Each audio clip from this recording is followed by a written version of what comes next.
Hello everyone, how are you all today? So आज हम करने वाले हैं रीडिंग कॉम्प्रिहेंशन की प्रैक्टिस। 9 बजे सुबह मैं रीडिंग कॉम्प्रिहेंशन के वीडियोस डालती हूँ और 10 बजे पेपर 1 एमसीक्यूज के, सो दैट जो भी एनटीए यूजीसी नेट सेट या जेआरएफ एग्ज़ाम दे रहा है वो आराम से दे पाए। ठीक है ना?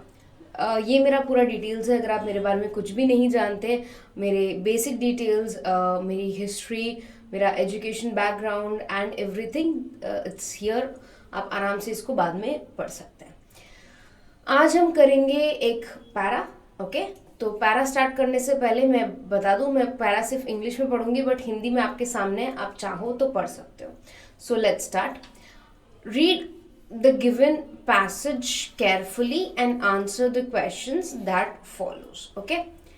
In Skinner's system, reinforcement is automatic almost by definition. Perhaps the most convincing demonstration of the automatic effect of reinforcer is what Skinner has called superstitious behavior. In this situation, an event known to be reinforcing is presented intermittently without respect to what the subject is doing. But if it is doing anything, and this can be made likely through deprivation, etc., the response just prior to the delivery of reinforcement is strengthened, as evidenced by an increase in the rate of emission. The subject comes to act as if the response that has been fortuitously strengthened somehow produces the reinforcement.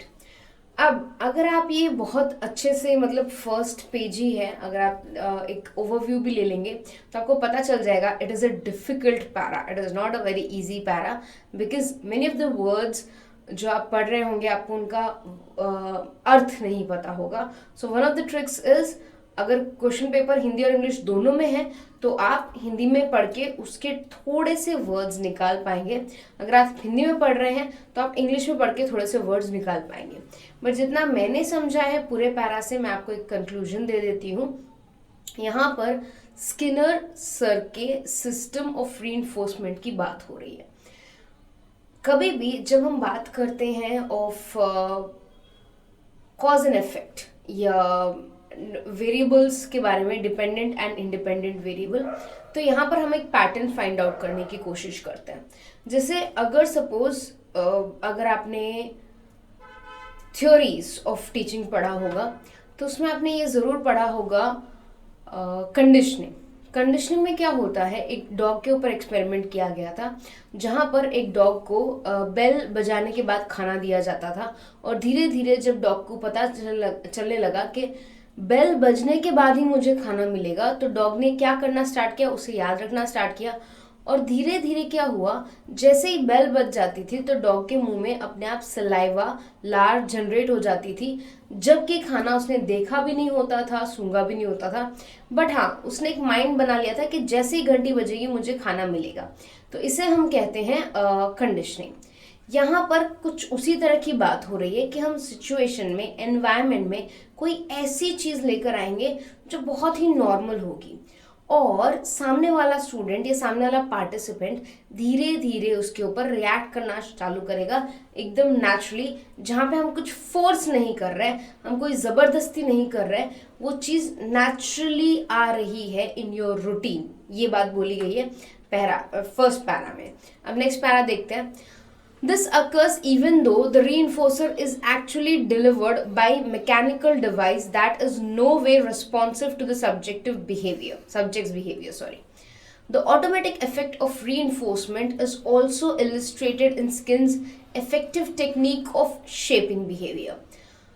These procedures could hardly have sprung from a point of view that regarded all behavior as elicited, but with the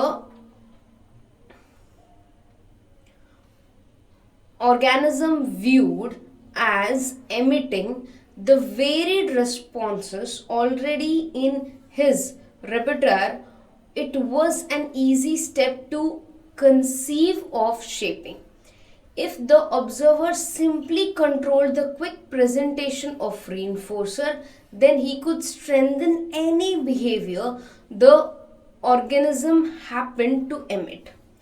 Responses not in the subject's repertoire could then be built in it by appropriate arrangements of environmental conditions and successive approximation technique. Again, it is a very hard, I could say, reading comprehension, because इसको समझने में बहुत दिक्कत हो रही है क्योंकि बहुत सारे ऐसे वर्ड्स हैं जो मेरे लिए भी काफ़ी नए हैं. ठीक है, तो यहाँ पर अगर आप देखेंगे तो ये जो स्किनर का टेक्निक है वो बिहेवियर को शेप करता है और बिहेवियर को चेंज भी किया जा सकता है, ये भी बोला है. Simply control the quick presentation of the reinforcer then he could strengthen the behaviour. तो अगर रीइंफोर्सर जो ये सारे काम कर रहा है, जो ये नए टेक्निक्स लेकर आ रहा है, अगर वो इन सब को कंट्रोल करता है तो वो सामने वाले पार्टिसिपेंट के बिहेवियर को भी कंट्रोल कर सकता है. ये सेकंड पैरा. अब हम जाते हैं सीधा क्वेश्चन आंसर्स पे, तो आप ज़्यादा फोकस करेंगे तो बेटर रहेगा. The procedure for shaping a subject's behaviour is related to his. तो shaping behaviour I think second वाले में आया था, ये रहा. आई जस्ट इरेज एवरीथिंग ताकि मैं आपको दिखा सकूं अच्छे से. शेपिंग बिहेवियर, ठीक है, तो यही क्वेश्चन है. The procedure of shaping a subject's behaviour, ये पूछा है. अब इसके ऑप्शंस देख लेते हैं. Susceptibility, desire for reinforcement, responses already in his repertoire, responses reinforced by approximation techniques. I think BCD आना चाहिए क्योंकि A का कहीं बात नहीं हुई है, बट देख लेते हैं.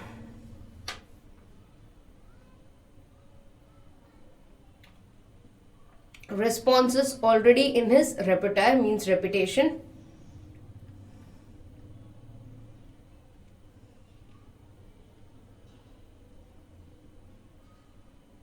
Approximation technique. और क्या ऑप्शंस में थे? Response already, okay.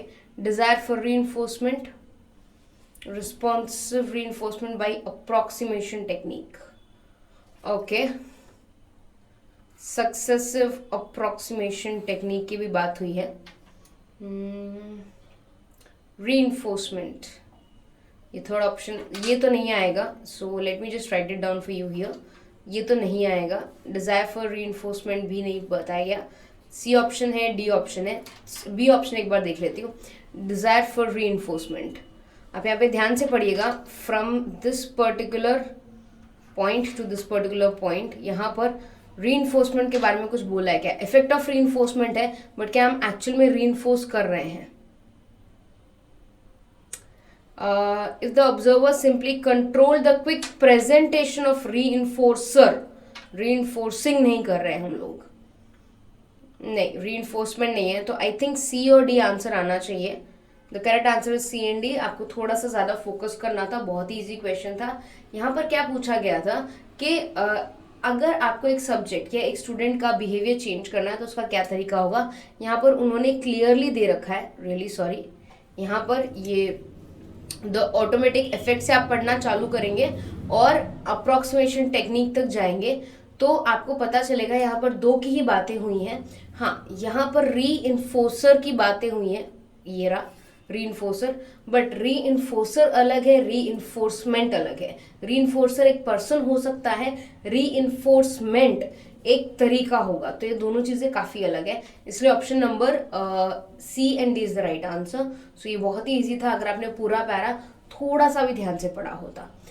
According to Skinner, the superstitious behaviour of individual is the outcome of. अब सुपरस्टिशियस हमने फर्स्ट पैरा में पढ़ा था, मुझे अच्छे से याद है, तो हम फटाफट पहले फर्स्ट पैरा में जाते हैं. मैं यहाँ पे सब कुछ जो भी है इरेज कर देती हूँ और आपके लिए हाईलाइट कर देती हूँ कि मैंने सुपरस्टिशियस बिहेवियर कहाँ पढ़ा था. ये रहा. तो क्वेश्चन क्या है? सुपरस्टिशियस बिहेवियर किस according to Skinner, the superstitious behaviour of an individual is the outcome of. Superstitious behaviour क्यों होता है ये पूछा गया. Constant exposure to an event, exposure to an event without regularity, occasional exposure of an event and natural exposure of an event, मतलब पास पास options है, but देखते हैं. कांस्टेंट है एक, और विदाउट रेगुलरिटी है, ओकेशनल है, नेचुरल है. देखते हैं. Perhaps the most convincing demonstration of automatic effect of reinforcer is what Skinner has called superstitious behavior. In this situation, an event known to be reinforcing is presented intermittently without respect to what the subject is doing. मतलब अगर हम इसे हिंदी में पढ़े तो इस स्थिति में विषय मतलब सब्जेक्ट क्या कर रहा है इस पर ध्यान दिए बिना एक घटना को प्रबल करने के लिए जाना जाता है.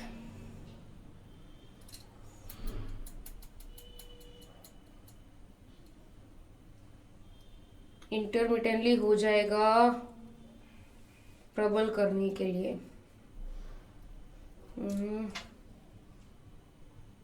ओके, यहाँ पर अगर आप देखेंगे ना, सो कांस्टेंट तो नहीं था. कांस्टेंट मतलब रेगुलरली, एक के बाद एक, मतलब फ्रॉम टाइम टू टाइम, ये नहीं था.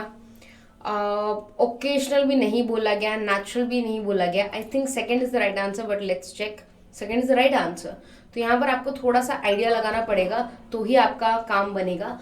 अगर आप थोड़ा सा भी आइडिया लगाएंगे, it will be helping you to get the right answer और to reach the right answer. Next question, the delivery of reinforcer gets strengthened due to. ये हमने अच्छे से पढ़ा था.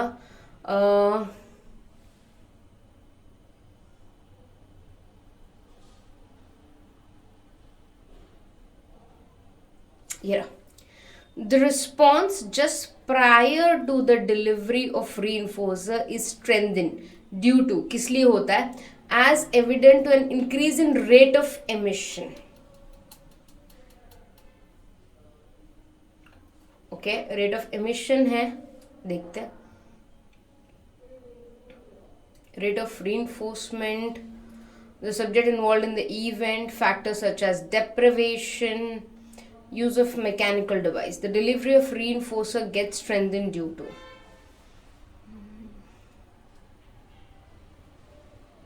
But if doing anything, this can be made likely through deprivation. The response just prior to delivery of reinforcer is strengthened as evidenced by increase in the rate of emission. The subject comes to act as if the response that has been fortuitously strengthened somehow produces the reinforcement. तो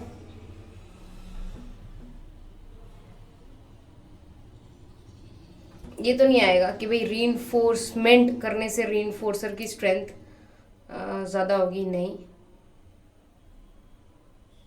I think option C आना चाहिए, but let's check. I am not very sure. Option C सही है, because यहाँ पर बोला गया था फैक्टर्स ऑफ डेप्रिवेशन, उसके बारे में बोला गया था.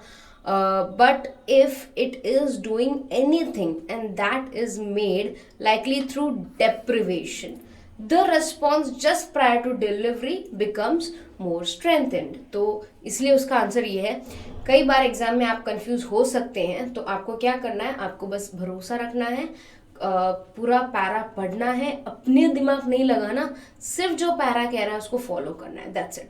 तो यहाँ पर अगर मेरे आंसर सही आ रहे हैं, अगर आप देख रहे हैं, the only reason here is I am just using the paragraph as it is. मैं खुद की अक्ल नहीं लगा रही, मैं खुद अपना नहीं सोच रही कि इसमें और क्या हो सकता है, नहीं. मैं पैरा को 2-3 बार पढ़ रही हूँ, सो दैट भले ही डिफिकल्ट है, but I get the answers right. At least मेरे आंसर्स राइट आने चाहिए, ये मेरा ऑब्जेक्टिव है. तो आपका भी यही ऑब्जेक्टिव होना चाहिए.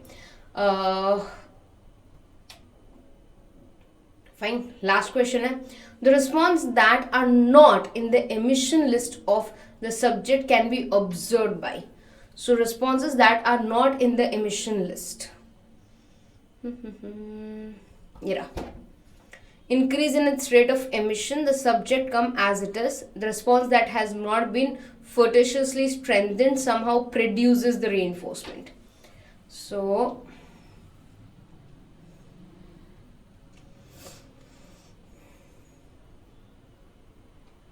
using mechanical devices, नहीं.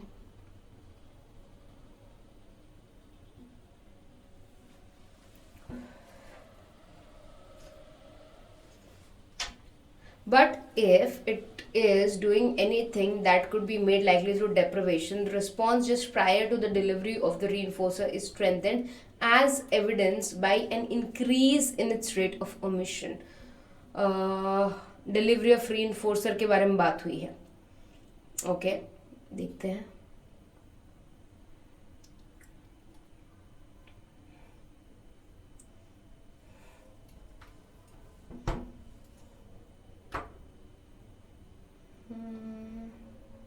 मुझे इसमें से एक भी आंसर सही नहीं लग रहा. This occurs even though the reinforcer actually delivered by mechanical device. ये रहा, यहाँ पर मैकेनिकल डिवाइस दे रखा है. ये किसके बाद दिया हुआ है? इस पैरा के बाद. तो आपको ये दोनों पैरा एक साथ पढ़ने पड़ेंगे. मैं यहाँ से वापस पढ़ना चालू करती हूँ. यहाँ से the response just prior to the delivery of reinforcer is strengthened as evidenced by the increase in its rate of emission. Ab, the subject comes to act as if the response that has been fortuitously strengthened somehow produces the reinforcement. This occurs even though the reinforcer is actually delivered by mechanical device that is in no way responsive to the subject's behavior. So मुझे लगता है mechanical device ही answer सही है. But let's check. The responses that are not in the emission list of subject. Not पूछा है. कई बार आप एक क्वेश्चन में इस तरह अटक सकते हैं, कोई दिक्कत नहीं है. Increase in rate of emission and not पूछा है.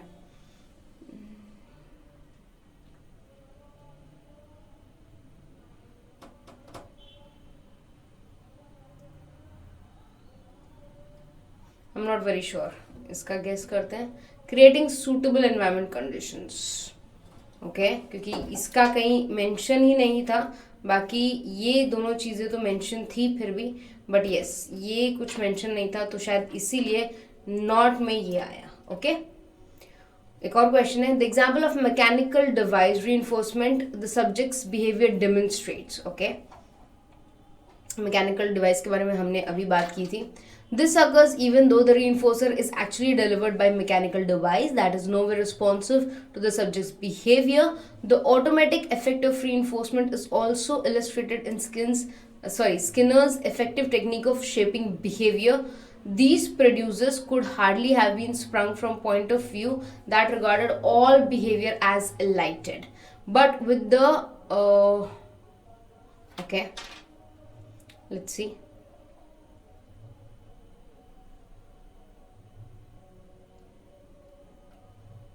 The example of mechanical device reinforcing the subject's behavior demonstrates.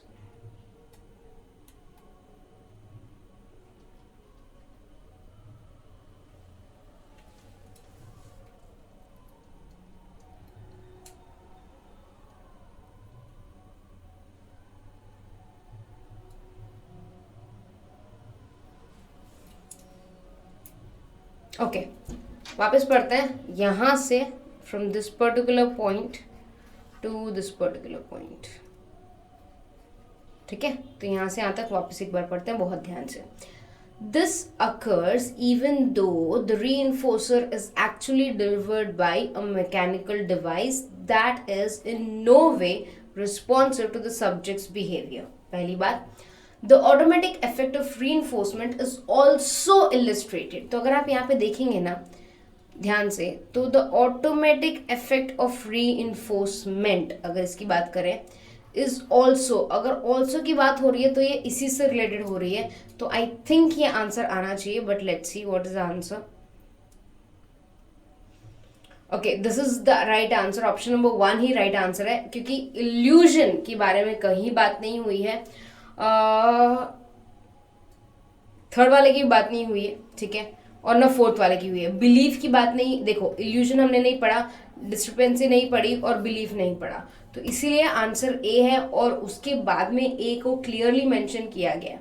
I could say ये डिफिकल्ट क्वेश्चन है, but you can easily get 4 out of 5 questions right in this. दो ये difficult है, मैं मानती हूँ, बट अगर आप उसको रिपीट करोगे, 2-3 बार पढ़ोगे पैरा को, आपको आंसर्स मिल जाएंगे. नेक्स्ट वीडियो में हम लोग करेंगे कुछ MCQs रिलेटेड टू पेपर 1। तो 10 बजे आप देख सकते हैं, आप सब्सक्राइब कर सकते हैं मेरे चैनल को, और सुबह 10 बजे I will be uploading question answers related to paper 1, so make sure you join that and watch those videos. Okay, bye everyone, take care.